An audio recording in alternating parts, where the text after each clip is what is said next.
Bismillahirrahmanirrahim. Assalamualaikum warahmatullahi wabarakatuh. Selamat datang kembali anak-anak. Hari ini kita belajar Asmaul Husna.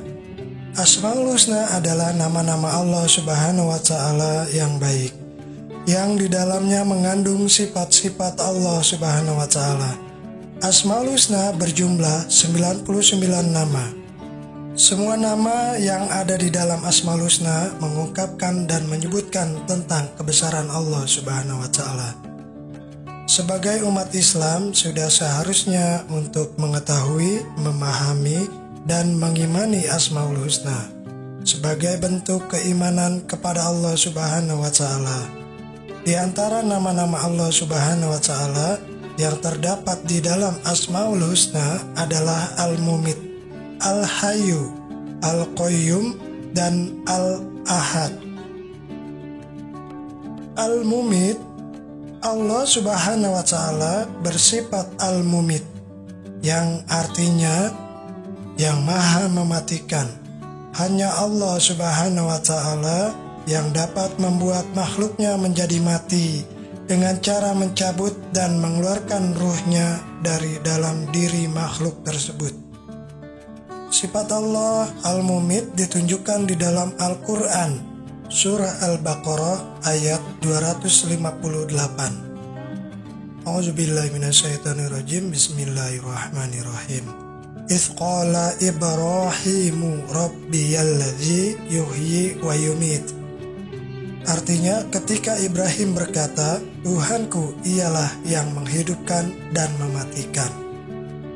Dengan demikian dapat dikatakan bahwa hanyalah Allah Subhanahu wa Ta'ala yang berkuasa atas kehidupan dan kematian semua makhluknya, termasuk manusia.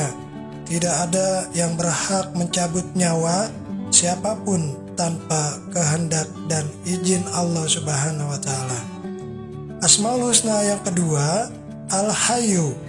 Sifat Allah Al-Hayyu berarti Allah Subhanahu wa Ta'ala mempunyai kehidupan yang abadi. Hanya Allah Subhanahu wa Ta'ala yang maha hidup, yang tidak akan pernah mati dan yang memberikan kehidupan kepada semua makhluknya. Allah Subhanahu wa Ta'ala yang memberikan apapun yang menunjang kebutuhan dan kehidupan semua makhluknya. Hal ini tercantum di dalam beberapa firman-Nya, antara lain di Quran Surah Ali Imran ayat 2. A'udzubillahi minasyaitonirrajim. Bismillahirrahmanirrahim. Allahu la ilaha illa huwal hayyul qayyum.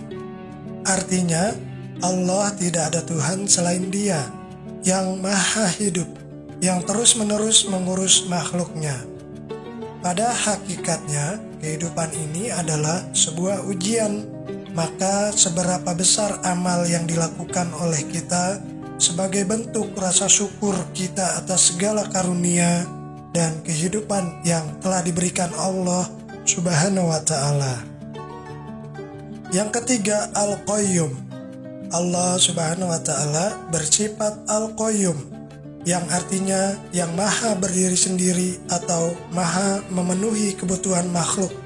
Hal ini mengandung makna bahwa hanya Allah Subhanahu wa Ta'ala yang berdiri sendiri dan memenuhi segala kebutuhan makhluknya. Yang terakhir, Asmaul Husna Al-Ahad. Al-Ahad atau Al-Wahid adalah sifat Allah Subhanahu wa Ta'ala yang berarti yang maha satu, tunggal atau esa. Hanya ada satu, tidak ada duanya, baik dalam zat, sifat maupun perbuatannya, yang hanya dimilikinya sendiri. Tidak ada satupun makhluk yang menyamainya. Allah berfirman dalam Quran Surah Al-Ikhlas ayat 1-4. A'udzu billahi minasyaitonirrajim. Bismillahirrahmanirrahim. Qul huwallahu ahad, Allahus samad, lam yalid wa lam yulad wa lam yakul lahu kufuwan ahad. Shadaqallahul azim. Artinya, katakanlah Muhammad, dialah Allah yang Maha Esa, Allah tempat meminta segala sesuatu. Allah tidak beranak dan tidak pula diperanakan, dan tidak ada sesuatu yang setara dengan Dia. Baik anak-anak, itulah tadi pelajaran kita tentang Asmaul Husna. Namun sebelum berakhir, saksikan dulu ada tayangan dari Ustadz Sahrul, guru sekaligus teman Pak Guru, tentang manfaat kita membaca Asmaul Husna. Simak terus sampai habis ya. Terima kasih. Assalamualaikum warahmatullahi wabarakatuh. Salam mataku. Hari ini kita akan mencoba membahas tentang keutamaan atau fadilah daripada Asmaul Husna. Di antara keutamaan fadilah Asmaul Husna adalah yang pertama, orang yang membaca Asmaul Husna di dalam doanya, maka Allah berjanji akan mengabulkan doa-doa orang tersebut. Karena itu, mari kita jadikan Asmaul Husna sebagai bagian daripada doa yang kita panjatkan kepada Allah Subhanahu wa Ta'ala. Yang kedua, orang yang membaca Asmaul Husna dan hafal Asmaul Husna, maka dijamin akan dimasukkan ke dalam surganya Allah Subhanahu wa Ta'ala. Yang ketiga, keutamaan dari Asmaul Husna adalah ketika kita membaca Asmaul Husna dan kita menyenandungkan Asmaul Husna, maka kita akan mendapatkan ketenangan dan ketenteraman di dalam hati kita. Karena apa? Karena ketika kita membaca Asmaul Husna, berarti kita sedang mengingat Allah Subhanahu wa Ta'ala. Dan orang-orang yang mengingat Allah Subhanahu wa Ta'ala, maka akan mendapatkan ketenteraman di dalam hatinya. Berarti Allah Subhanahu wa Ta'ala. Demikian 3 daripada keutamaan membaca Asmaul Husna. Semoga bermanfaat. Assalamualaikum warahmatullahi wabarakatuh.